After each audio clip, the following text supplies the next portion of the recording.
এগৰাকী ছাত্ৰনেতাৰ পৰা আৰম্ভ কৰা জীৱন যাত্ৰাত তেওঁ আজি এগৰাকী সুদক্ষ মন্ত্ৰী।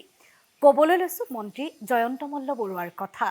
খাবলৈ শুবলৈ আহৰি নোপোৱা ব্যস্ততাপূৰ্ণ এই জীৱন যাত্ৰা বৰ মসৃণ নহয়। এই কণ্টকময় জীৱন যাত্ৰাত প্ৰতিটো মুহূৰ্ততে তেওঁৰ সাহস সাৰথি হিচাপে তেওঁৰো আঁৰত আছে এগৰাকী নাৰী। আছে তেওঁৰ অৰ্ধাংগিনী জুলি বৰুৱা। আহকচোন আমিও চিনাকি হওঁ তেওঁৰ জীৱনৰ সফলতাৰ আঁৰত থকা আঁৰৰ মানুহগৰাকীৰ সৈতে। অত্যন্ত ব্যস্ত এগৰাকী পুৰুষৰ আঁৰত এগৰাকী নাৰীৰ কিমান অৱদান থাকে সেয়া আমি বেলেগকৈ নকলেও হ'ব। তাতে যদিহে সেইগৰাকী স্বামী এখন ৰাজ্যৰ এগৰাকী দক্ষ মন্ত্ৰী হয় তেতিয়া আৰু সেইগৰাকী নাৰীৰ কথাই সুকীয়া।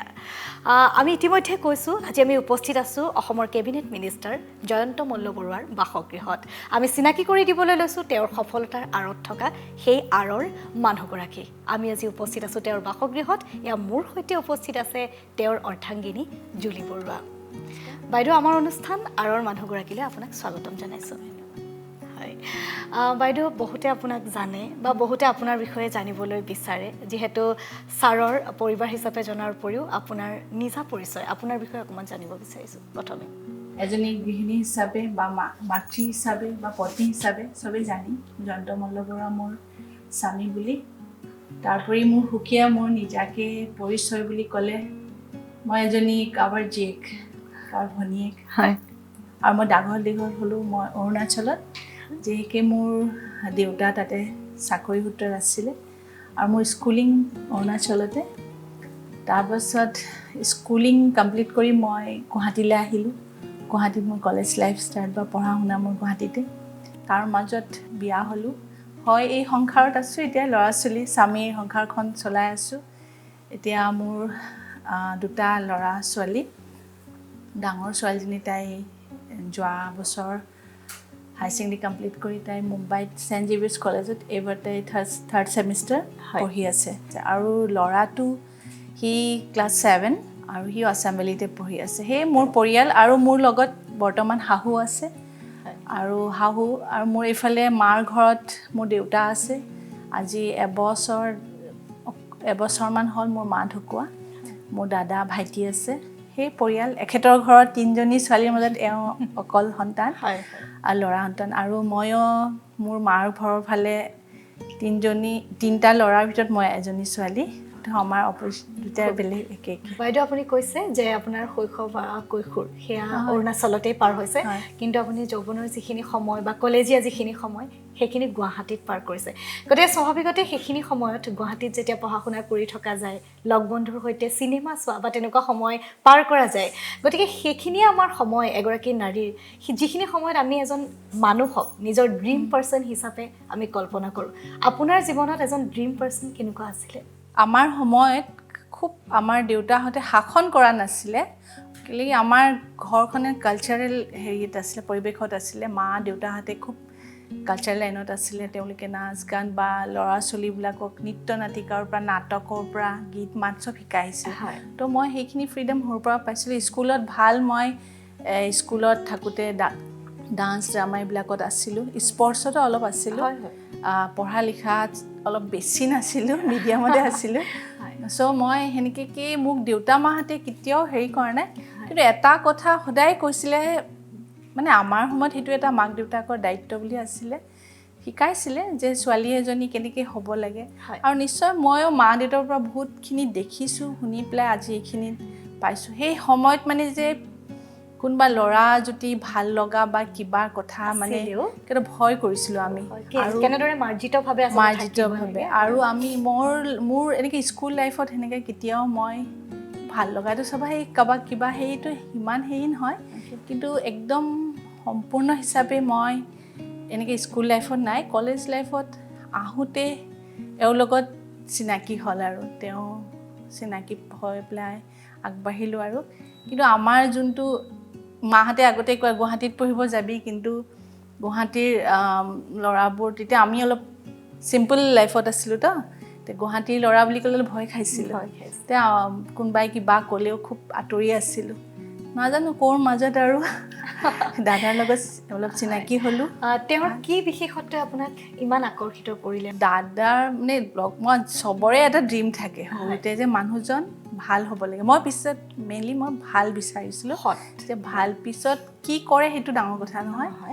ভাল এজন মানুহ, অকণমান মানে কথা বতৰাত মাৰ্জিত, গহীন গম্ভীৰ আৰু চবৰ লগত মিলিব পৰা, আৰু তোমাৰ ফেমিলিৰ চবেই ভাল পোৱা আৰু মই এখন ভৰা ফেমিলি বিচাৰিছিলোঁ, মানে এনেকুৱা ফেমিলি য'ত ভণ্টিহঁত আছে, কোনোবা এটা হ'লেও ভণ্টি থাকিব বা মোৰ ফেমিলিটো ডাঙৰ হ'ব, যিহেতু মোৰ নিজৰ ফেমিলিটোও ডাঙৰ আছিলে। মানে সৰ্বসাধাৰণতে ছিংগল ফেমিলি বিচাৰে মানুহে, কিন্তু আপুনি জইণ্ট ফেমিলি বা ভৰা ফেমিলি।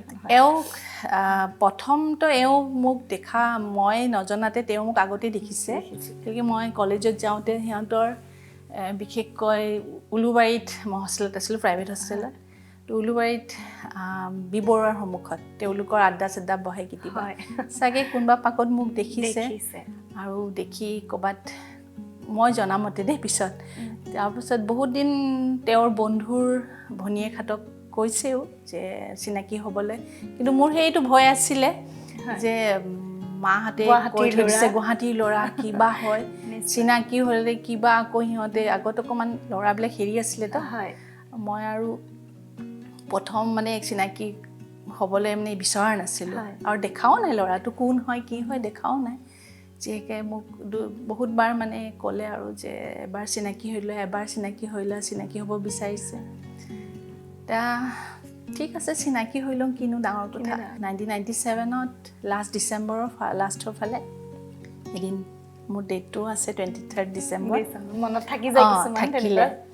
মই বোলো কি চিনাকি হৈ লওঁ, কিনো চিনাকি হ'লোঁ, চাগে কোনোবা লাভ ইন ফাৰ্ষ্ট চাইট বুলি কয় যে, প্ৰথমতে মানে মোৰ কিবা এটা ভাল লাগিলে ল'ৰাটো, কিন্তু তেতিয়া তেওঁৰ সম্পূৰ্ণ মই একো গম পোৱা নাছিলোঁ। জাষ্ট চিনাকি হয়, তেওঁ মোৰ বিষয়ে সুধিলে, মই তেওঁৰ বিষয়ে প্ৰথম একো সোধা নাই দেই, মই সোধা নাই, তেওঁ মোৰ বিষয়ে সুধিছে গোটেইখিনি। সোধাৰ পাছত তেনেদৰে ক্ৰমান্বয়ে সেই ফাৰ্ষ্ট ডে আৰু সেইদিনা, তাৰপাছত নাজানো সেইদিনাই মোৰ মানে কিবা এটা ভাল লাগিলে আৰু লাভ এট ফাৰ্ষ্ট চাইট বুলি ক'ব পাৰি। প্ৰথম যেতিয়া আপুনি তেখেতক লগ পাইছে, আজি এখন ৰাজ্যৰ তেখেত এগৰাকী সুদক্ষ মন্ত্ৰী, প্ৰথম যেতিয়া আপুনি তেখেতক লগ পাইছে, তেওঁৰ কেৰিয়াৰটো কিমান ছাকচেছফুল, কি হিচাপে লগ পাইছে? এজন ষ্টুডেণ্ট নে এজন ছাত্ৰ নেতা নে তেওঁক এগৰাকী? তেওঁতো একচুৱেলি আগৰ পৰা চবেই জানে তেওঁ কলেজৰ GS হৈ আছিলে। তেওঁ সেই পাৰ্চনেলিটিবিলাক যেতিয়া মই গম পালোঁ বা তেওঁৰ হেৰিখিনি মোৰ ভাল লাগিলে, তেতিয়া মইতো গ্ৰেজুৱেশ্যন ছেকেণ্ড ইয়েৰ আছিলোঁ তেতিয়া, কিন্তু তেওঁ কলেজ অলৰেডি গ্ৰেজুৱেশ্যন কমপ্লিট কৰি তেওঁ ইউনিভাৰ্চিটিত হেৰি কৰিছে, পঢ়ি আছে, ল কৰি আছিলে মই লগ পাওঁতে। সেইখিনি মই প্ৰথম তেওঁক পালোঁ, তাৰপিছত গম পাওঁ যে তেওঁ লাহে লাহে যে তেওঁৰ ডিবেটত ভাল, আৰু মই সেইবোৰ ভাল পাইছিলোঁ। তেওঁ ডিবেটত গ'ল্ড মেডেলিষ্ট আছিলে। তাৰোপৰি আৰু কথা বতৰাৰ মাজতেই গম পালোঁ তেওঁৰ পৰিয়াল, বংশ পৰিয়াল, আৰু মোক দেউতাই মানে সৰুৰ পৰা অলপ পৰিয়ালৰ বা বংশক লৈ বা আমাৰ নিজৰ হেৰিক লৈ খুব কৈ থাকিছিলে। এজনী ছোৱালী যিহেকে অকণমান বিচাৰিছিলোঁ। বাইদেউ, তেখেতৰ যে সেই ছাত্ৰ অৱস্থাৰ পৰা আজিৰ এই মন্ত্ৰী হোৱালৈকে এই যাত্ৰা কিন্তু বৰ মসৃণ নহয়। আমি স্বাভাৱিকভাৱে সাধাৰণ এজন মানুহ হিচাপে আমি অনুমান কৰিব পাৰোঁ যথেষ্ট কাইটিয়াই এই পথ, আৰু যি পথ চোৱাত আপুনি তেওঁৰ ছাৰ দৰে সংগী হৈ আছে। আপোনাক যদি মই আজি সোধোঁ এই মুহূৰ্তত তিনিটা মোক ফেক্টৰ ক'ব লাগে, যি তিনিটাৰ বাবে তেওঁৰ গাত সেই তিনিটা গুণ থকাৰ বাবে তেওঁ আজি এগৰাকী সুদক্ষ মন্ত্ৰী হ'ব পাৰিলে বুলি আপুনি ভাবে? একচুৱেলি তেওঁ আগৰ পৰাই, মই ক'লোঁ যে কলেজ লাইফৰ পৰা তেওঁ এজন ভাল ছাত্ৰ আছিল আৰু খুব নলেজ থকা ল'ৰা। মানে একো বিষয় মই কেতিয়াবা এনেও ট্ৰাই কৰি চাওঁ যে এইটো জানে নেকি, অকল যে ৰাজনীতিৰ ক্ষেত্ৰত নহয়, তেওঁ আমাৰ ধাৰ্মিক ক্ষেত্ৰতো, ধাৰ্মিক যেনে মই কেতিয়াবা পটককৈ কওঁ তুমি এইটো এটা শ্লোক গাই দিয়াচোন, পটককৈ কৈ দিব পাৰিছিলে। আৰু তেওঁ বহুত ডিচিপ্লিন, মানে টাইমত উঠি নিজৰ কামখিনি, আৰু যিমান কাম পেণ্ডিং নাৰাখে, ৰাতি হ'লেও কৰি শেষ কৰিব।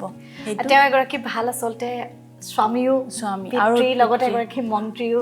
তেওঁ পুত্ৰ হিচাপে মই দেখিলোঁ তেওঁৰ পিতৃ যেতিয়া অসুখ হৈ আছিলে, বহুতেই ঘৰত কাম কৰা মানুহ বা হেৰি মানুহ নাৰ্ছ ৰাখি দিয়ে হয় বা হেৰি কিন্তু মই তেওঁক দেখিছোঁ তেওঁ বহুত কেয়াৰফুল আছিলে দেউতাকক মানে শুশ্ৰূষা বহুত কৰা দেখিছোঁ হয় টাইমত মেডিচিনখিনিও চাই দিয়ে আহি হস্পিটেলত নি ৰাতি ৰখাও দেখিছোঁ কিন্তু তেওঁ নকৰিলেও হয় এইখিনি কিন্তু কৰিছিলে বাইদেউ চিৰিয়াছ কথাবিলাকে পাতি আছোঁ কিন্তু এই মুহূৰ্তত এইখিনিতে যদি মই জানো তেওঁ অকণমান ধেমেলীয়া স্বভাৱৰো নেকি কেতিয়াবা ধেমালি মানে ধেমালি মানে কি মইতো বহুত কেতিয়াবা ধৰা অকণমান খং উঠি যায় কিন্তু মোৰ খং বহুত নহয় যিখিনি উঠে সেইখিনিও নাইকিয়া কৰি দিয়ে তাৰমানে কিবা এটা এনেকৈ কৈ দিব মই হাঁহি উঠিব কথাই কৈ দিব কৈ পেলাই আৰু মই যদি ক'লোঁ কেতিয়াবা কাম কৰা মানুহ এটা আমাৰ ল'ৰাখিনি আছে কেতিয়াবা ভুল কৰিলে মই যদি অলপ হেৰিত ক'লোঁ যে মই সিহঁতৰ লগত ইমান লাগি থাকিব লাগে দিনটো অলপমান চব বুজাবলৈ কিবলৈ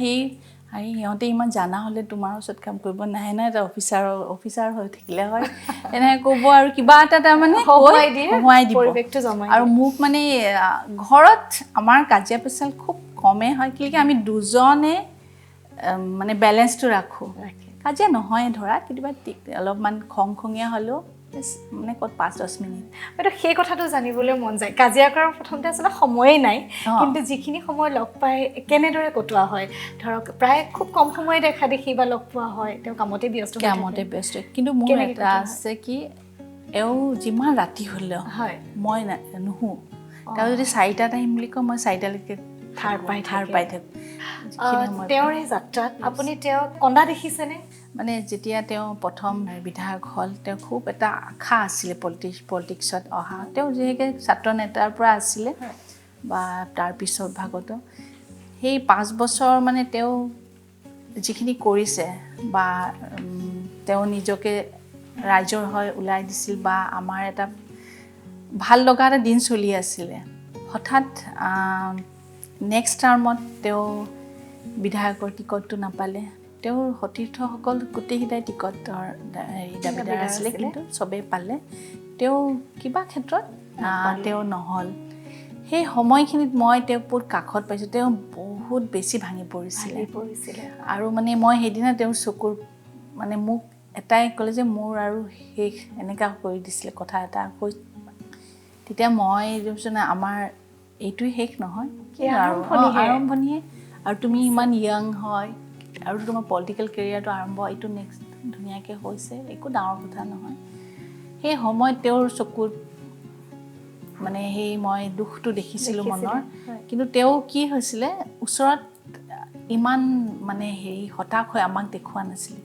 তেওঁৰ এটা অফিচ ৰুম আছিলে কাষতে সেই অফিচ ৰুমত আমাৰ মানে তেখেতৰ দেউতাকক তেওঁ খুব মানিছিলে তেওঁৰ দেউতাকক বাবাক খুব মানিছিলে তেওঁ সেই চাগে এই ৰুমটোত সোমাই বাবাৰ ওচৰত কান্দিছিলে মোৰ মানে যেতিয়া তাতেই মোটামুটি মই একদম মই যোৱা নাই আৰু যি কৰে দেউতাকৰ ওচৰত সেইখিনি দুখ প্ৰকাশ কৰক বুলি দেউতাক ঢুকুৱা ক'ৰবাত 2-3 বছৰ হৈছিলে মাত্ৰ সেই ফটোখনৰ সৈতে তেখেতে কথা পাতিছিলে মনৰ মানে দুখটো বাবা মই আজি হাৰি গ'লোঁ বা তেনেকুৱা ধৰণৰ কথা আৰু তাৰপাছত আৰু সেইখিনি সময়ত মই তেওঁক বোলো থাকক অকণমান যিহেকে তেওঁ হেৰি হৈছে তাৰপাছত সেইকেইটা বছৰ মোটামুটি আমি এবছৰ তেওঁ একদম দলৰ হৈ একদম পূৰা কাম কৰিছে কিন্তু তেওঁ বিধায়ক হৈ থকা নাছিলে কিন্তু তেওঁ সেই এদিনহে তাই দুখ কৰি থাকিলে তাৰপিছত তেওঁ পুনৰ উদ্যমেৰে কাম কৰিছে মই দেখিছোঁ কিন্তু মানুহজনে সেইটো কিন্তু মানিব লাগিব এইটো তেতিয়াৰ যে ছাত্ৰ নেতা হোৱাৰ সেই সময়খিনিত বা যিখিনি সময়ত আপুনি প্ৰথম লগ পাইছিলে তেতিয়া তেখেতৰ সৈতে অকণমান কেতিয়াবা লগ কৰা বা আমি আচলতে ডেটিং বুলি যোনটো কওঁ এতিয়াৰ সময়ত লগ কৰা সেই লগ কৰাৰ সময়ত অকণমান কি কৰে তেখেতে কেনেধৰণৰ কথাবিলাক পাতে প্ৰেমৰ কথাটো বাৰু অভিয়াছলি তেখেতে পাতে তাৰ মাজতে কয় নেকি চাবা এদিন মই মন্ত্ৰী হ'ম তেনেকুৱা ধৰণৰ তেওঁ মই ক'লোঁ না আগৰ পৰা বহুত গহীন গম্ভীৰ আছিলে আজিও মই সেনেকেই পাইছোঁ তেতিয়াৰ পৰা মই আজিলৈকে মানুহজনক সেনেকেই দেখিছোঁ কাহানিও তেখেত চঞ্চল হোৱা দেখা নাই তেওঁ আগৰ পৰা তেতিয়া তেওঁৰ বয়স মষ্টলি 25 এনেকুৱা আছিলে সেই 25 ইয়াৰ্ছৰ ল'ৰাটো মই দেখিছোঁ তেতিয়াও তেওঁ চঞ্চল নহয় আৰু মই কেতিয়াও পাৰ্কত নিয়া নাই কিন্তু তেতিয়া সময়ত কিন্তু খুব পাৰ্কত বহিছিলে চিনেমা চাবলৈ চাগে নিয়া ফিল্ম এখন চাইছিলোঁ কোনখন চাইছিলে ফিল্মখন পাহৰিছোঁ এখন ফিল্ম চাইছিলোঁ আৰু সেনেকৈ আমাৰ খুব বাহিৰত আমাক কিন্তু মোৰ মন্দিৰ খুব ঘূৰাইছিলে হয় মই প্ৰথম লগ পাওঁতে তেওঁ মোক মন্দিৰে ঘূৰালে আপোনালোকৰ আচলতে ডেটিং মৰা ঠাই বুলি ক'লে মন্দিৰ বুলি বশিষ্ঠত হয় নহ'লে কামাখ্যা হয় শুক্লেশ্বৰ হয়। নৱগ্ৰহ এই আমাৰ মানে ক'ৰবাত বহিব লাগিলে সেই মন্দিৰৰ চিৰিত বহি কথা পতা কিন্তু মই দেখাত তেওঁ মানে কাম এটা দিলে সেই কামখিনি ইমান ধুনীয়াকৈ সুকলমে কৰে আজিও মই সমষ্টিৰ কিবা কিবি কামবিলাক তেওঁ ৰাতি অকলে বহি ফাইলবিলাক চেক কৰে ফাইলখিনি বেলেগেও চেক কৰি দিব পাৰে সেনেকৈ নহয় তেওঁ মই দেখোঁ যে তেওঁ ৰাতি 1, 2, 3, 4টালৈকে কাম শেষ আৰু নোহোৱালৈকে মোকো মাতিলে ওচৰত কেতিয়াবা মই আমাৰ ল'ৰাখিনি যোনখিনি আমাৰ কৰ্মকৰ্তা আছে তেওঁ আপোনাক কি বুলি মাতে মৰমত এনেইতো মানুহ ওচৰত জুলি বুলিয়ে মাতে এনেই আৰু মৰমত থাকে বেলেগ বেলেগ মাছ এইবোৰ আপোনাৰ আটাইতকৈ কোনটো নাম ভাল লাগে আমাৰ চবৰে থাকে বাৰু তেনেকুৱা কিবা এনেকুৱা লাগে কি মোৰ দেউতাহে মাতি আছে যেন মাজনীয়েও মাতি দিয়ে মাতোও মাতি দিয়ে তুমি কিন্তু মানুহজন খুব মৰমীয়াল খুবেই মানে আৰু ল'ৰা ছোৱালীকো মই নামকাৰী মাতা শুনাই নাই মোক কেতিয়াবা মানুহৰ ওচৰত নাম কৰা বা এইটো ল'ৰা ছোৱালীক বেলেগ কিন্তু তেওঁ মৰমত নিজে নিজে নাম এটা দিয়ে আৰু আপোনাৰ বাইদেউ যেতিয়া আপুনি পঢ়ি আছিল বা শৈশৱৰ সময়ছোৱাত আপোনাৰ ৰুচি মানে হবি কিহত আছিল আপুনি ডান্স কৰিছিলোঁ বুলি কৈছে মানে কি মোৰ বেছিকৈ ৰাপ আছিল নাচত আৰু আমাৰ স্কুলবিলাক আছিলে চেণ্ট্ৰেল স্কুল আছিলে যিহেতু তাতে তোমাৰ বিভিন্ন স্কুল উইক হৈ থাকে বা ফাংচনবিলাক হৈ থাকে মোৰ মা যিহেতু মই ক'লোঁ শিকাই ল'ৰা ছোৱালীখিনিক তাৰ মাজত ময়ো শিকিছিলোঁ আৰু স্পৰ্টছত আছিলোঁ অকণমান বাইদেউ নিজকে আচলতে কি বুলি ক'বলৈ আপুনি খুব ভাল পাব মাতৃ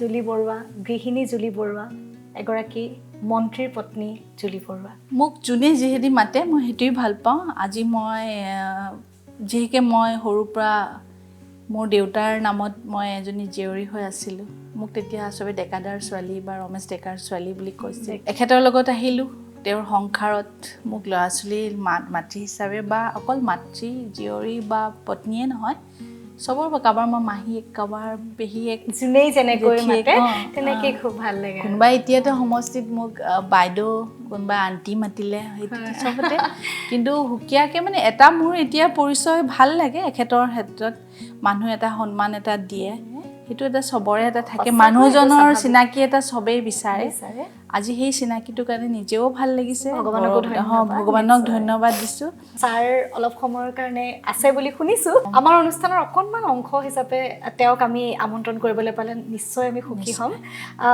দৰ্শকসকল আমাৰ অনুষ্ঠান আগবাঢ়ি গৈ থাকিব চাই থাককচোন আমাৰ অনুষ্ঠান আৰৰ মানুহগৰাকী অত্যন্ত ব্যস্ত তেওঁ ভবাই নাছিলোঁ তেওঁ আমাক অকণমান সময় দিবলৈ আহৰি পাব বুলি কিন্তু এয়া আমাৰে সৌভাগ্য আমি আমাৰ অনুষ্ঠানৰ মাজত আজি তেখেতক পাইছোঁ আমাৰ মাজত উপস্থিত আছে অসমৰ এগৰাকী সুদক্ষ মন্ত্ৰী জয়ন্ত মল্ল বৰুৱা ছাৰ আমাৰ অনুষ্ঠান আৰৰ মানুহগৰাকীলৈ আপোনাক স্বাগতম জনাইছোঁ ছাৰ আপোনাৰ সৈতে অলপ কথা পাতিম মাজে মাজে দুই এটা খেলিম বুলি ভাবিছোঁ আজি ভীষণ ব্যস্ত আপুনি তাৰ মাজতো আমাক অকণমান সময় দিছে যেতিয়া ছাৰ প্ৰথমে জানিব বিচাৰিম যিহেতু এগৰাকী ছাত্ৰ নেতাৰ পৰা ৰাজ্যৰ এগৰাকী সুদক্ষ মন্ত্ৰীলৈ এই যাত্ৰা সঁচাকৈ বৰ মসৃণ নাছিল আজিৰ নৱপ্ৰজন্মৰ বাবে যদি সোধা যায় এগৰাকী সফল পুৰুষ হ'বলৈ বা জীৱনটো যাপন নহয় উদযাপন কৰিবলৈ 3টা মাত্ৰ উপাদান এলিমেণ্টছ লাগে আপুনি কি বুলি ক'ব বিচাৰিব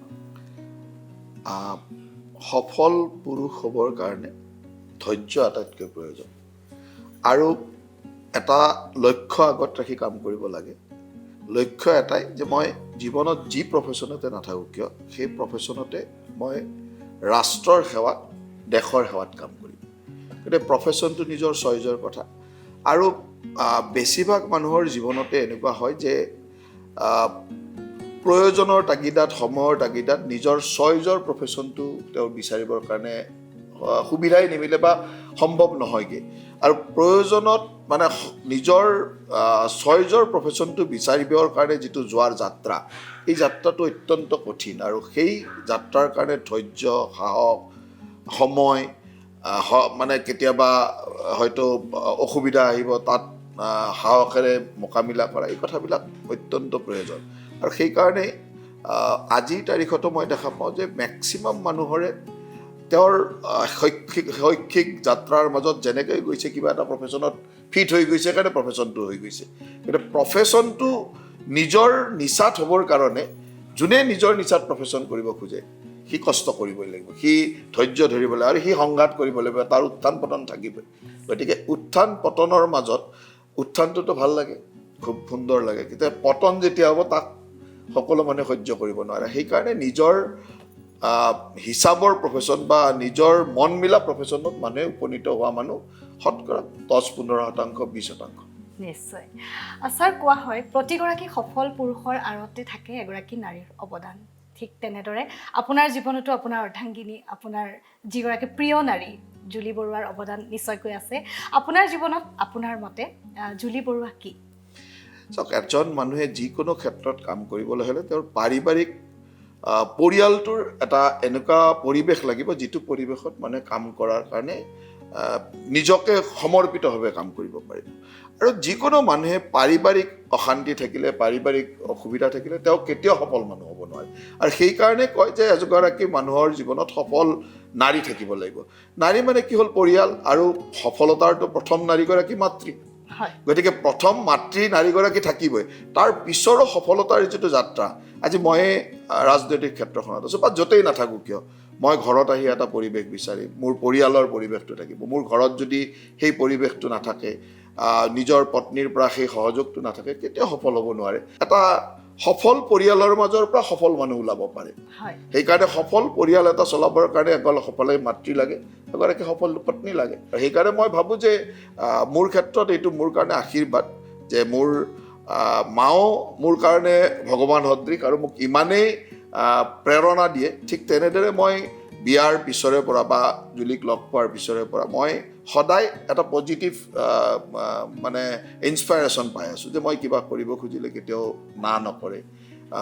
ৰাজনীতি কৰা মানুহৰ কোনো সময়ৰ ঠিকনা নাথাকে, গতিকে সেই ঠিকনা নথকা সময়বিলাকতো নিজক ধৈৰ্য সহকাৰে মোকাবিলা কৰাটো, ঘৰত এটা সুন্দৰ পৰিৱেশ বিৰাজ কৰাটো, তাৰোপৰি ৰাজনীতি কৰা মানুহ হিচাপে মই মোৰ ল'ৰা ছোৱালীকো সময় সিমান দিব নোৱাৰোঁ। গতিকে ল'ৰা ছোৱালীক মই দিব নোৱাৰা সময়খিনি ল'ৰা আৰু ছোৱালীয়ে যাতে অভাৱ অনুভৱ নকৰাকৈ মাকে আগবঢ়াই নিব লগা হয়। সেই তিনিওটা ক্ষেত্ৰতে মই মোৰ পত্নী এগৰাকী সফল নাৰী বুলি ভাবোঁ, আৰু সেই সফলতাৰ কাৰণে মোৰো সফলতা ক'ৰবাত আগবাঢ়ি গৈছে। নিশ্চয়। ছাৰ, যিহেতু আপোনাৰ ৰাজনৈতিক কেৰিয়াৰত তেওঁ হয়তো কিছু তেওঁ সহায় কৰে আপোনাক, গৰম ভাত সাজটো বৰ ধুনীয়াকৈ আটোমটোকাৰিকৈ বাঢ়ি দিয়েই, তাৰ উপৰিও কেনেদৰে তেওঁ আপোনাক ৰাজনৈতিক কেৰিয়াৰ সহায় কৰিছে বুলি, বা আপোনাৰ জীৱনৰ এই যি কেৰিয়াৰ, তেওঁ ভাত সাজ আপোনাক সুন্দৰকৈ বাঢ়ি দিয়াৰ উপৰিও আৰু কি কি ক্ষেত্ৰত আপোনাক সহায় চব ৰাজনৈতিক কেৰিয়াৰৰ আটাইতকৈ ডাঙৰ কথাটো হ'ল যে আমি আজিকালি বিশেষকৈ নিজৰ সমষ্টিৰ মানুহে, মোৰ যিসকলে মোক ভোট দি এই পৰ্যায়লৈ আনিছে, তেওঁলোকে বিধায়কজনক ওচৰত বিচাৰে। আৰু বিধায়কজনৰ হৈ কোনোবাই ৰিপ্ৰেজেণ্ট কৰিলে তাক মানি ল'ব টান পায়। এতিয়া মই বিধায়ক হ'লোঁ, তাৰপিছত মন্ত্ৰী হ'লোঁ।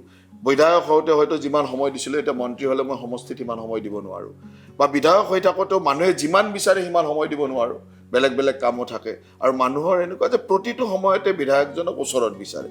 আৰু মই যদি কাৰোবাক দ্বিতীয় ব্যক্তি এজন বেলেগক পঠাই দিওঁ, সেইজন মানুহে মোৰ ৰিপ্ৰেজেণ্ট হিচাপে একচেপ্ট নকৰে, একচেপ্ট মোৰ পত্নী বা মোৰ মা বা মোৰ পৰিয়ালৰ বেলেগ কোনোবা।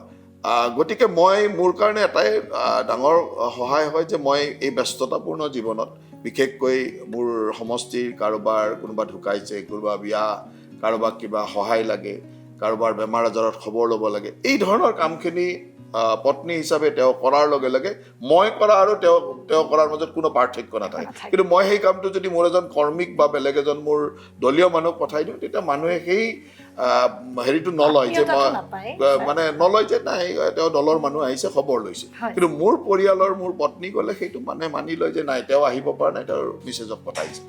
ছাৰ, আমি কথা বতৰা পাতি থকাৰ মাজতে এটা সৰুকৈ এটা খেল খেলোঁ বুলি ভাবিছোঁ। আচলতে খেল ঠিক প্ৰশ্নৰ উত্তৰেৰে খেল। এইবাৰ যেনিবা তীক্ষ্ণ প্ৰশ্ন, তুৰন্তে উত্তৰ।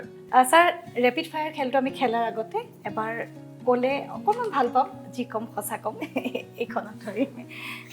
এনেও মই যি কওঁ সঁচাই কওঁ, বাইদেউ এবাৰ মই এনেও যি কওঁ সঁচাই কওঁ, মই খুব চিধা চিধি কথা কোৱা মানুহ। ইয়াত ধৰি ক'লেও নধৰি ক'লেও মই সঁচাকৈ চিধাকৈ কথা কওঁ। নিশ্চয়। ছাৰ, প্ৰথম প্ৰশ্নটো আপোনাৰ বাবে, বৰ্তমানৰ ৰাজনৈতিক ক্ষেত্ৰখনলৈ এটা সলনি, এটা এডভাইচ আপোনাৰ পৰা। মোৰ এডভাইচ এইটোৱে যে মই মোৰ ৰাজনৈতিক ক্ষেত্ৰখনত যিটো ক্ষেত্ৰত কাম কৰি আছোঁ, এই ক্ষেত্ৰখনত মোটামুটিকৈতো মই সুখী যে মই যি কাম কৰিছোঁ ঠিকেই কৰিছোঁ। কেতিয়াবা ৰাজনীতি কৰা মানুহে সমাজৰ সময়ৰ তাগিদাত কিছুমান এনেকুৱা কাম কৰিব লগা হয় যিটো কাম হয়তো মোৰ মনেও নিবিচাৰে মই বিচাৰোঁ যে ৰাজনৈতিক ক্ষেত্ৰখনত সমাজত এনেকুৱা এটা পৰিৱেশ হওক যে প্ৰতিটো কামেই প্ৰতিজন মানুহে কৰি ভাল পোৱা পৰিৱেশ হওক এইবাৰ বাইদেউলৈ পৃথিৱীত যদি জয়ন্ত মল্ল বৰুৱা নামৰ কোনো ব্যক্তি জন্ম নহ'লে হয় তেন্তে আপোনাৰ পৃথিৱীৰ দাদাৰ পিছতে দ্বিতীয় মানুহগৰাকী কোন হ'ল হয় মানুহজন কোন হ'ল হয় এতিয়ালৈকে একে পাইছোঁ মই বেলেগৰ সেয়া হয়তো ছবি জগতৰো হ'ব পাৰে বলিউডৰো হ'ব পাৰে অসমৰো এনেকৈ নাছিলে মোৰ এজন মই ভাল মানুহ বুলি বিচাৰিছিলোঁ আৰু মোৰ বিশ্বাস আছিলে যোনজন মানুহক মই চইচ কৰিম তেওঁ নিশ্চয় সফল হ'ব যোনটো ক্ষেত্ৰত সফল হোৱা হওক মোৰ একো নাছিলে এখেতক পাইছোঁ মই সুখী এদিনৰ বাবে প্ৰধানমন্ত্ৰী হ'লে প্ৰথম কামটো কি কৰিব ইমান ডাঙৰ সপোন মই দেখাই নাই তথাপিও গতিকে মই এটা কথাই জানো যে ৰাজনীতিত যাক ডেষ্টিনি বা ভাগ্য বুলি কয় সেইটো অত্যন্ত প্ৰয়োজনীয় মই কোনে বেলেগ বহুত মানুহে এইটোক অন্ধবিশ্বাস বুলি ক'ব পাৰে ভাগ্যক নামানিব পাৰে মই অলপ ভাগ্যক মানো গতিকে ভাগ্যই আপোনাক যি দিয়ে সেই কামেই খুব নিষ্ঠাৰে কৰিব লাগে মই সেইটোৱে বুজি পাওঁ গতিকে মোক ভাগ্যই যি দিছে আজিলৈকে মই বহুত বেছি সপোন দেখা নাই আৰু সপোন এইকাৰণে নেদেখোঁ যে ৰাজনীতি কৰা মানুহে মই বিশেষকৈ মোৰ জীৱনত ইমানেই উত্থান পতন দেখিছোঁ গতিকে মই সেইকাৰণে বহুত বেছি সপোন দেখি নাথাকোঁ আজি মোৰ যিটো পৰিৱেশ এইটোত মই এটা কথাই জানো যে মই অসমৰ 3টা গুৰুত্বপূৰ্ণ বিভাগৰ মন্ত্ৰী গতিকে মোৰ মন্ত্ৰী হিচাপে মোৰ দায়িত্ব যিটো মই সেইটো কৰি থাকোঁ মোৰ বিধায়ক এটা নলবাৰীৰ দৰে এটা সন্মানীয় সমষ্টিৰ বিধায়ক মোক ৰাইজে যাৰ কাৰণে বিধায়ক কৰিছে যি আকাৰে বিধায়ক কৰিছে সেই কামটো কৰিবলৈ চেষ্টা কৰি থাকোঁ ইয়াৰ পিছত ভগৱানে মোক য'তেই নিয়ে যি দায়িত্বই দিয়ে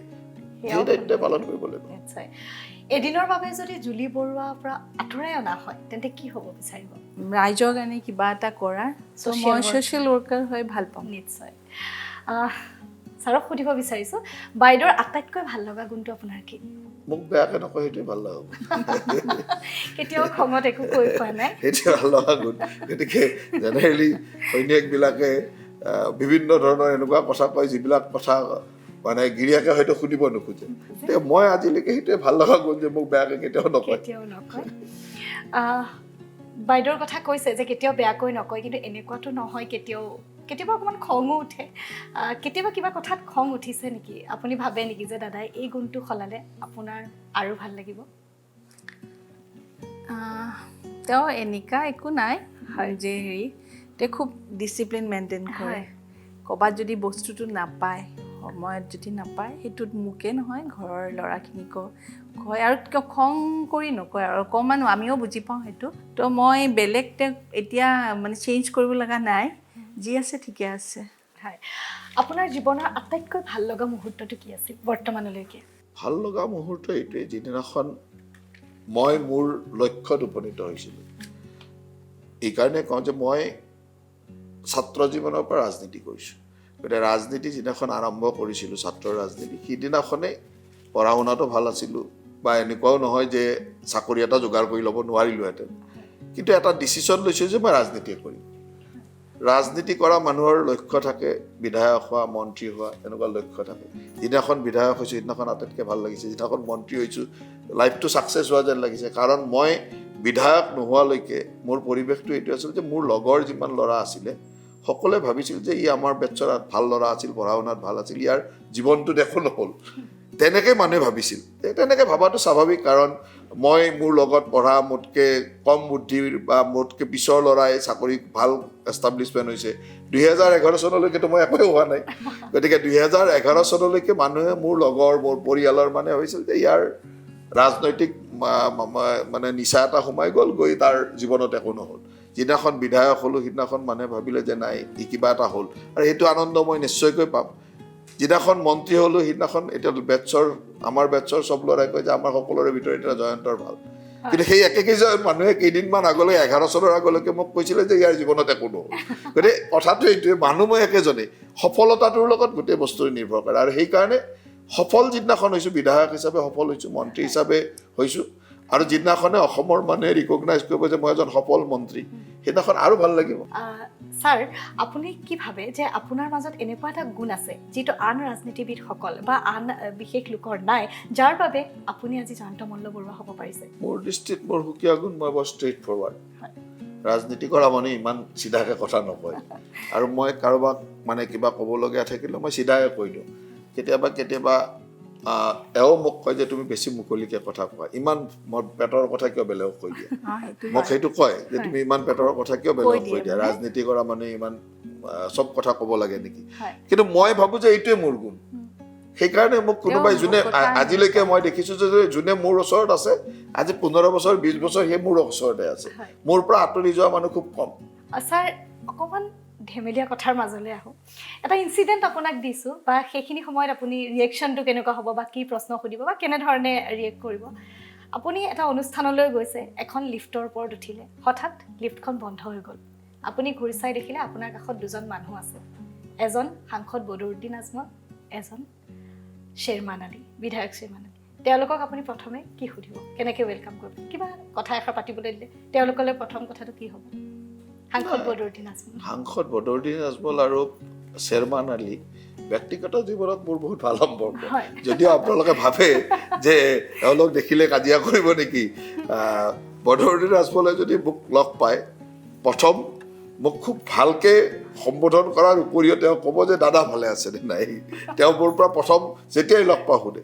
গতিকে কথাটো এনেকুৱা যে তেওঁ বা শ্বেৰমান আলীৰ লগত মোৰ ব্যক্তিগত সম্পৰ্ক ইমান মধুৰ যে লিফ্টত বন্ধ কৰা নহয়, য'তে ত'তে লগ পালে আমি এনেকৈ কথা পাতি যাম, আপুনি হয়তো ভাবিব যে ইহঁত দুটা ইমান ধুনীয়াকৈ কিয় কথা পাতি গৈছে। গতিকে সেইটো হ'ল সাধাৰণ মানুহৰ এটা ধাৰণা। আৰু ৰাজনৈতিক কথাটো এনেকুৱা যে তেওঁলোক এটা বেলেগ আদৰ্শত বিশ্বাস কৰে, আমি এটা বেলেগ আদৰ্শত বিশ্বাস। আদৰ্শগত পাৰ্থক্য আছে। তেওঁলোকে তেওঁলোকৰ আদৰ্শৰে কাম কৰে, আমি আমাৰ আদৰ্শ। কিন্তু আদৰ্শৰ কাম কৰিবৰ কাৰণে ইজনে সিজনকতো আৰু গালি পাৰি কাম নকৰোঁ, বা গালি নাপাৰোঁ, বা ঘুচিয়াঘুচি নকৰোঁ। গতিকে আমি দুটা সেই বেলেগ কথা পাতিম, পাৰিবাৰিক কথা পাতিম, বেলেগ ইটো সিটো বেলেগ কথা পাতিম। গতিকে তাত আৰু কাজিয়া লাগিব লগা কথা আমি নাপাতোঁ। হয় হয় ছাৰ, কৰ্মদক্ষতা অনুযায়ী মই এটা ছিকুৱেঞ্চ মই ক'ম, আপুনি ক্ৰমান্বয়ে আপোনাৰ মতে সেইটো ক্ৰমান্বয়ে আপুনি মিলাই দিব লাগিব। কৰ্মদক্ষতা অনুযায়ী গৌৰৱ গগৈ, আব্দুল খালেক, পীযুষ হাজৰিকা, ভূপেন বৰা, অখিল গগৈ, জয়ন্ত মল্লবৰুৱা। নিজক বাদ দি ক'ব লাগিব। মই আপোনাৰ নামটো ইনক্লুড কৰিছোঁ। নিজক কেতিয়াও নিজে এছেছ কৰিব নোৱাৰে। সেইকাৰণে নিজক যিহেতু মই এছেছ কৰিব নোৱাৰোঁ, এই গোটেইকেইটাৰ ভিতৰত কৰ্মদক্ষ হিচাপে পীযুষ হাজৰিকা। নিশ্চয়। মানে আপুনি যিকেইজনৰ নাম ক'লে, এই গোটেইকেইজনৰ ভিতৰত কৰ্মদক্ষ হিচাপে পীযুষ হাজৰিকা। দ্বিতীয় কথাটো এনেকুৱা যে বাকীসকলক, যিসকলে MLA হৈছে, তেওঁলোকক MLA হিচাপে মই দক্ষতা দেখা নাই। বা গৌৰৱ গগৈ ডাঙৰীয়াৰ দক্ষতাটো এইটোৱে যে তেওঁ তৰুণ গগৈ ডাঙৰীয়াৰ পুত্ৰ নহ'লেতো তেওঁ সাংসদ হ'ব পাৰিলেহেঁতেন, সেইটো এটা সন্দেহ। কিন্তু পুত্ৰৰ সুবাদতে সাংসদ হ'ল। সাংসদ হিচাপে দক্ষতা যি দেখুৱাইছে, এতিয়ালৈকে মই নাভাবোঁ যে খুব বেছি, মানে যিমানখিনি মানুহে আশা কৰিছে সিমানখিনি দেখুৱাব পাৰিছে।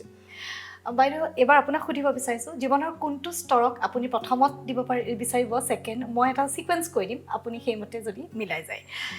শিক্ষা, মাতৃত্ব, শাহুৰ শহুৰ প্ৰতি শুশ্ৰূষা, সফল গৃহিণী, পত্নী, মন্ত্ৰীৰ পত্নী। মাতৃত্ব। দ্বিতীয়তে পত্নী হিচাপে, হয়। তৃতীয় মাতৃ পিতৃৰ যোনটো মোৰ শহুৰ শাহুৰ প্ৰতি দায়িত্ব। তাৰপাছত লাষ্টটো কি ক'লে? শিক্ষা, তেনেধৰণে। নিশ্চয়। ছাৰ, আমি এই ৰাউণ্ডৰ শেষৰটো খেললৈ আহিছোঁ। শব্দৰ খেলা। এটা শব্দত এওঁলোকক আপুনি বুজাব লাগে। এটা শব্দত, আপোনাৰ মতে এটা শব্দত এওঁলোকক কেনেকৈ ডেছক্ৰাইব কৰিব? মই কেইটামান নাম কৈ দিম। 1, আপোনাৰ দেউতা। ভগৱান। প্ৰধানমন্ত্ৰী নৰেন্দ্ৰ মোদী। দূৰদৰ্শী ৰাষ্ট্ৰনেতা। আপোনাৰ পত্নী।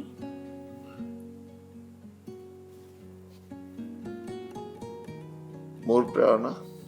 কণ্ঠশিল্পী জুবিন গাৰ্গ। ভালপোৱা গায়কজন। প্ৰথম প্ৰেম। জুলি ডেকা বৰুৱা। এপিচিচিৰ সভাপতি ভূপেন বৰা।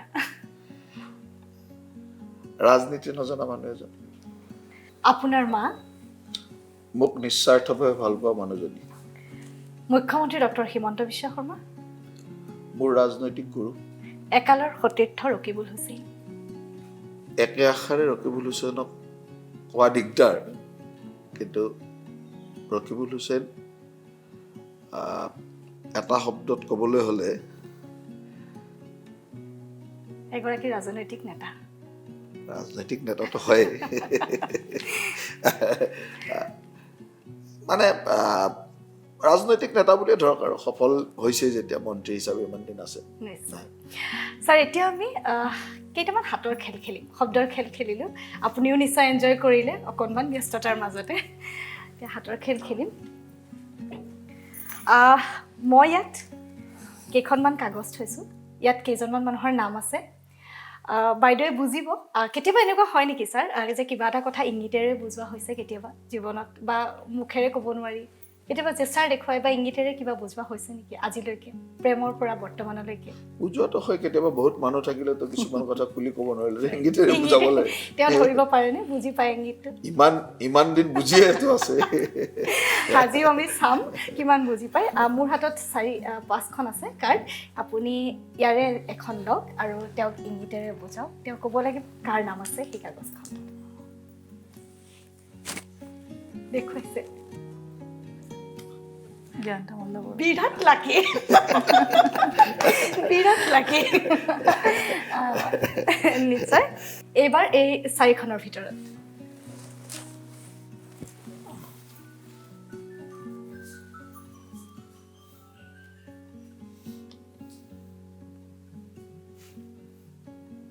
দেখুৱাইছে। কি দেখালা?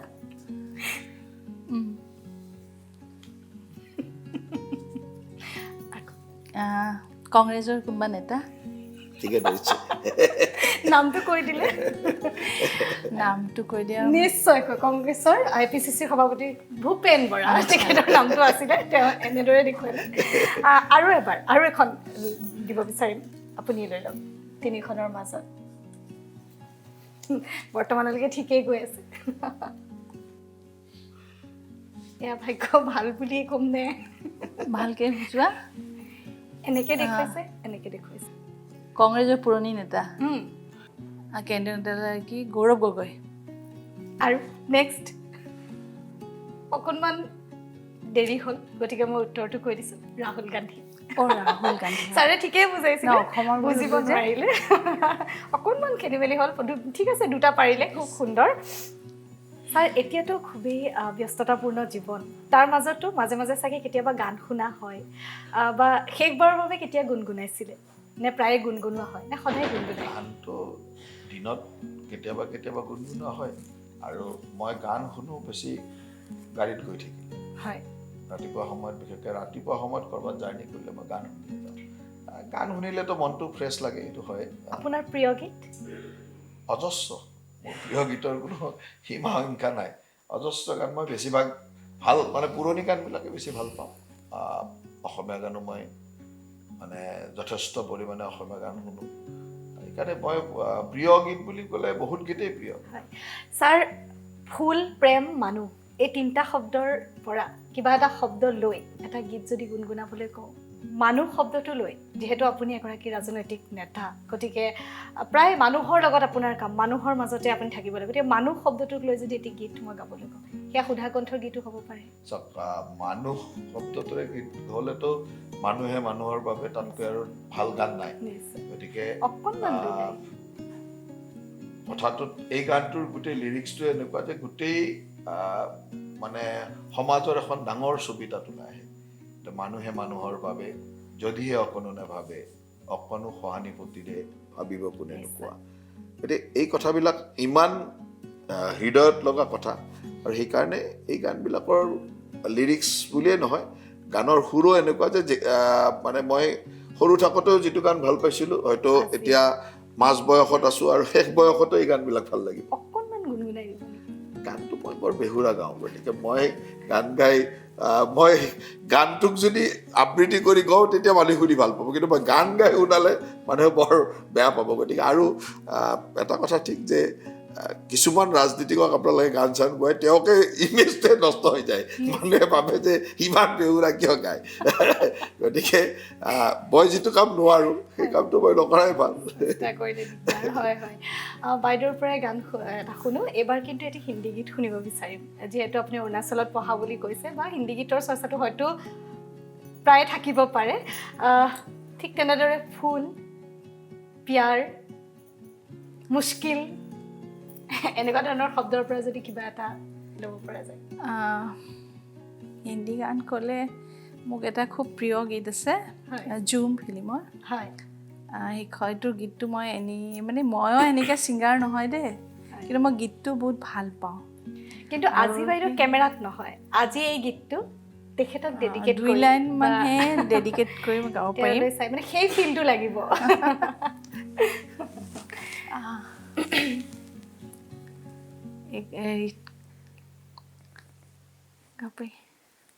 जब कोई बात बिगड़ जाए, जब कोई मुश्किल पड़ जाए, तुम देना साथ मेरा ओ हमनवा, न कोई है न कोई था जिंदगी में तुम्हारे सिवा, तुम देना साथ मेरा ओ हमनवा, तुम देना साथ मेरा ओ हमनवा। বিৰাট সুন্দৰ, অশেষ ধন্যবাদ জনাইছোঁ। ছাৰ, ব্যস্ততাপূৰ্ণ জীৱনটোৰ মাজতো আমাক অকণমান সময় দিলে, আমি কথা বতৰা পাতিলোঁ। সদায় আপোনাক এগৰাকী সুদক্ষ মন্ত্ৰী হিচাপে আমি পাই আহিছিলোঁ, কিন্তু আজি ঘৰুৱা পৰিৱেশত এনেদৰে ধেমেলীয়া এটা অনুভৱ, এনেদৰে আমি কথা বতৰা পাতিলোঁ, খুব ভাল লাগিল। অশেষ ধন্যবাদ জনাইছোঁ। আৰু আমাৰ NB নিউজৰ তৰফৰ পৰা আপোনালৈ এটি ক্ষুদ্ৰ উপহাৰ আগবঢ়াব বিচাৰিছোঁ। বাইদেউ, দুটা সন্তানেৰে সৈতে স্বামীক আচলতে এনেধৰণে এক প্ৰকাৰৰ আচলতে প্ৰতিপাল কৰা বুলি ক'ব লাগিব। সন্তান, স্বামী বা লগতে ঘৰখন ধৰি ৰখা বৰ সহজ কথা নহয়। তাৰ মাজতে ইমান ধুনীয়াকৈ আপুনি ঘৰখন সজাই পৰাই ৰাখিছে, সোমাই মানে খুব ভাল লাগে, এটা পজিটিভ ভাইবছ এটা মানে আহি গৈছে। প্ৰথম সোমাই আমি দেখিছোঁ সন্মুখতেই দুটা হাতী আছে, তাৰপিছতে এইখিনি কাৰ ইমান ধুনীয়া আইডিয়া বাইদেউ? আপোনাৰে নিশ্চয় দুই এটা। একচুৱেলি মোৰ হাজবেণ্ড যিহেতু টুৰিজম মিনিষ্টাৰ, হয়, তেওঁ এটা ডিপাৰ্টমেণ্টত আছে। নিশ্চয় আমাৰ তাত বিভিন্ন ঠাইৰ পৰা মানুহ আহে, অকল অসমৰে নহয়, বেলেগ ষ্টেটৰ, ভাৰতৰ বা অন্যান্য ভাৰতৰ বাহিৰৰো মানুহ আহে। এতিয়া মই ভাবোঁ যে এজন টুৰিজম মিনিষ্টাৰ, তেওঁ ঘৰখনত আমাৰ নিজৰ, আমাৰ অসমৰ কিবা কাম কৰা কাঠৰ বা উডেন কিবা কিবি শিল্পীসকলৰ কিবা বস্তু মই অকণমান দেখাব পাৰিলে ভাল হ'ব। আৰু নিশ্চয় এইখিনি আমাৰ বহুতখিনি নিজৰ গাঁৱৰে ল'ৰাবিলাকে বনোৱা কাঠৰ সেয়া দেখিছোঁ, এইখিনি গছৰ মূৰাতে কৰা, মই শিৱসাগৰৰ পৰা আনাইছিলোঁ দেই। এখেতে বিভিন্ন ঠাইত যায় অসমৰ, তাতে এইবিলাক পালে ময়ো গ'লে দেখিলে মই লৈ আহোঁ। আৰু যিহেতু তেওঁ অকণমান, মই কৈছোঁ তেওঁ ধাৰ্মিক হিচাপত তেওঁ ভাবে যে গৰুল পক্ষী আমাৰ এটা পক্ষী, তেওঁ বিষ্ণুৰ বাহন, যিহেতু আমি ঘৰত সন্মুখত তেওঁক ইয়াতে বিৰাজমান কৰিছোঁ। আৰু প্ৰথমতে গণেশ বাবা আছে, আৰু হাতী চবে জানে আমাৰ এটা ঐশ্বৰ্যৰ এটা চিন, যিহেতু লক্ষীৰ পৰিচয়, তেওঁ আমি হাতী আগত ৰাখিছোঁ। সেই আমাৰ ঘৰৰ। প্ৰিয় দৰ্শক, ঘৰখন দেখি ইমান ধুনীয়াকৈ সজাই পৰাই তুলিছে, ঘৰখন দেখি মই নিজে অভিভূত হৈ গৈছোঁ। আশা কৰোঁ আপোনালোকেও খুব ভাল পাব। আহকচোন বাইদেউৰ সৈতে তেওঁলোকৰ ঘৰখন অকণমান চাওঁ।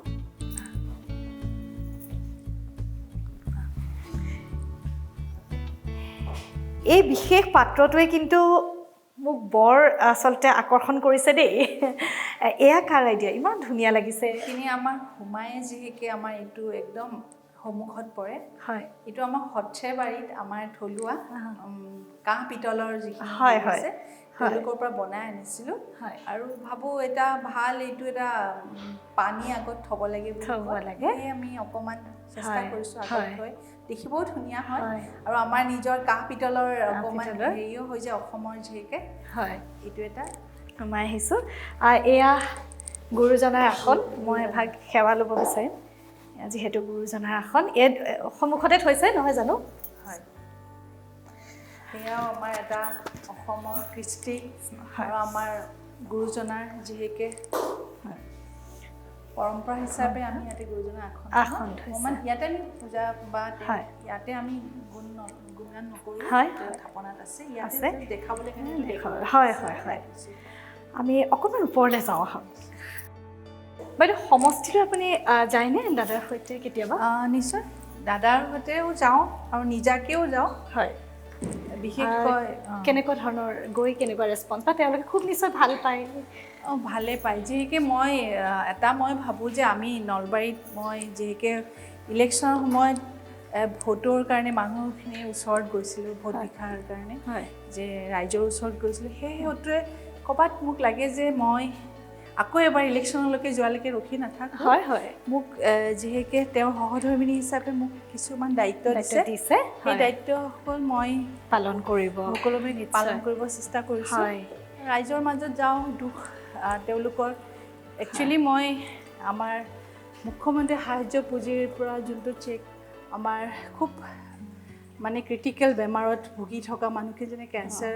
হয় টিবি এইবোৰৰ বা বিভিন্ন জৰুৰীকালীন যিসমূহ জটিল ৰোগত ভুগি ভুগি থকা মানুহখিনিৰ ওচৰত যাই পেলাই সেই মুখ্যমন্ত্ৰী সাহায্য পুঁজিৰ চেকখনো দিলোঁ আৰু ৰাইজৰ খবৰো আৰু মহিলাখিনি যিহেকে অকণমান মুখ পায় সুবিধাও পায় ভালো পায় হয় সেইকাৰণে তেওঁলোকে মোক যাওঁ খুব ধুনীয়া এটা একুৰিয়াম দেখিছোঁ বৰ মৰম লাগিছে আপুনি ভাল পায় নিশ্চয় নিশ্চয় এইটো এটা খুব ভাল বুলিও কয় মানুহে কাছ এটা আছে আৰু মাছ ৰখা ভাল বুলি কয় যিহেকে হয় অকণমান আমি বাস্তুৰ মানুহ মানে হয় এইখিনি অকণমান প্ৰায়খিনি কাঠৰ পিতলৰ কাঁহৰ অৰ্থাৎ কমাৰ শিল্পীখিনি আৰু কহাৰ শিল্পীখিনি আচলতে বিৰাট সন্মান দিয়া হৈছে এইখন ঘৰত আমি আছোঁ কেবিনেট মিনিষ্টাৰ জয়ন্ত মল্ল বৰুৱাৰ ঘৰ কিন্তু ঘৰখনলৈ সোমালে আপুনি অভিভূত হৈ পৰিব যিখিনি শিল্পীয়ে কাঁহ পিতলৰ বস্তু নিৰ্মাণ কৰে বা যিখিনি শিল্পীয়ে বাঁহ বেতৰ বা কাঠৰ শিল্পৰ লগত তেওঁলোক জড়িত তেওঁলোকক কি সুন্দৰকৈ সন্মান আৰু স্বীকৃতি দিয়া হৈছে এই ঘৰখনত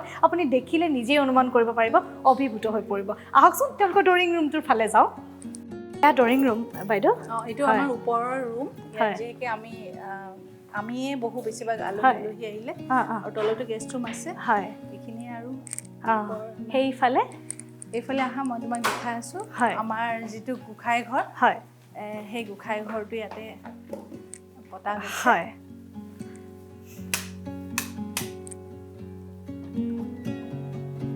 এইটো গোঁসাই ঘৰ হয় ইয়াতে আমাৰ আহিব পাৰি একো নাই ভিতৰলৈ আহিব পাৰি ইয়াতে আমাৰ বিভিন্ন পূজা পাঠ বিভিন্ন পূজা পাঠ আমাৰ যিহেতু নৱৰাত্ৰি আমি কৰোঁ হয় তেওঁ যিহেতু অকণমান ধাৰ্মিক আপুনি কৈছে তেওঁৰ লগত ময়ো বা আমাৰ পৰিয়ালটো আৰু আমাৰ নৱৰাত্ৰি বিশেষকৈ পালন কৰা যায় সেই 9 দিন বা ইয়াতো কৰোঁ বাসন্তী পূজা কৰোঁ চান্দকুছি আমাৰ নলবাৰী ঘৰত বা উপবাসে থকাও তেনেধৰণে এই 9 দিন আমি পুৰা উপবাসে থাকোঁ ফলহাৰ কৰি পূজাখন কৰোঁ এনেকৈ ইয়াতে গোঁসাই ঘৰ হয় সঁচাকৈ বিৰাট সুন্দৰকৈ সজাই পৰাই তোলা হৈছে আচলতে ঘৰটো মোৰ এটা বস্তু চকুত পৰি আছে অথনিৰ পৰা আহকচোন আপোনালোককো দেখুৱাওঁ এটা বিশেষ কেমেৰা এই কেমেৰাটো এতিয়া একেবাৰে পুৰণি হ'ল ক'তো দেখিবলৈ পোৱা নাযায় মানে দুৰ্লভ হৈ পৰিছে কিন্তু তাৰ পাছতো এই ঘৰখনত এই কেমেৰা বাইদেউ এই কেমেৰাটোৰ কিবা ইতিহাস আছে নেকি কেনেকৈ আহিলে ইয়ালৈ এই কেমেৰাটো একচুৱেলি মোৰ এওঁলোকৰ পৰিয়ালৰ প্ৰথম ষ্টুডিঅ' কৰিছিলে হয় বৰুৱা কলা মন্দিৰ বুলি টিহুত সেই তেতিয়া প্ৰথম আৰম্ভণিতে মোৰ শহুৰ দেউতা মানে জয়ন্ত মল্ল বৰুৱাৰ দেউতাকে এই কেমেৰাটো কিনিছিল এইটো 60 বা 70 ভিতৰতে হ'ব 1960 তেতিয়াই তেওঁ সেইটো কেমেৰা দি তেওঁ প্ৰথম নলবাৰী মানে টিহুত তেওঁ প্ৰথম ষ্টুডিঅ' কৰিছিলে তাৰে হয় আৰু এই বহুত দিন তেওঁলোকে মানে ৰাখি থৈ দিছিলে মই লৈ আহি শ্ব'পিচ হিচাপে বা আমাৰ পুৰণা এটা সম্পদ হিচাপে এণ্টিক দেখাই ভাল লাগে বা থৈও ভাল লাগিছে পুৰণা স্মৃতিবোৰ আৰু হেৰি হ'ব বুলি সজীৱ হৈছে আৰু সজীৱ হৈ উঠিছে। এইটো মোৰ শহুৰ দেউতাৰ সম্পত্তি আছিলে আৰু। প্ৰিয় দৰ্শক, প্ৰায় এঘণ্টা সময় এনে এগৰাকী মহিলাৰ সৈতে কথা পাতি থাকিলোঁ। আজি ইমান সহজ সৰল ব্যক্তিত্বৰ অধিকাৰী, তেওঁ যে এগৰাকী মন্ত্ৰীৰ পত্নী, সেয়া কোনো কথাতে যেন আচলতে আমি প্ৰকাশেই নাপালোঁ। অতিকৈ এগৰাকী সহজ সৰল ব্যক্তিত্বৰ যেন এগৰাকী সাধাৰণ মহিলা আমাক ঘৰখন সুন্দৰকৈ দেখুৱালে, আমাৰ সৈতে খেল খেলিলে, কথা পাতিলে। বাইদেউ, ধন্যবাদ জনাইছোঁ আপোনাৰ ব্যস্ততাপূৰ্ণ জীৱনৰ মাজতে এইখিনি সময় আমাক দিয়াৰ বাবে, আৰু NB নিউজৰ তৰফৰ পৰা মৰমৰ চিন হিচাপে আপোনালৈ এটি উপহাৰ আগবঢ়াইছোঁ। ধন্যবাদ, আৰু তোমালোককো ধন্যবাদ থাকিল, যিহেতু তোমালোকে ইমান সময় এটা লৈ আমাকো ধুনীয়াকৈ ৰাইজৰ মাজত আনিব খুজিলা, আৰু নিশ্চয় ভাল লাগিল। প্ৰিয় দৰ্শক, আজিৰ খণ্ডটিৰ পৰা মই ময়ূৰীয়ে ইমানতে বিদায় লৈছোঁ। পৰৱৰ্তী সময়ত পুনৰ এক নতুন খণ্ডৰ সৈতে লগ পাম। চাই থাকিব আৰৰ মানুহগৰাকী।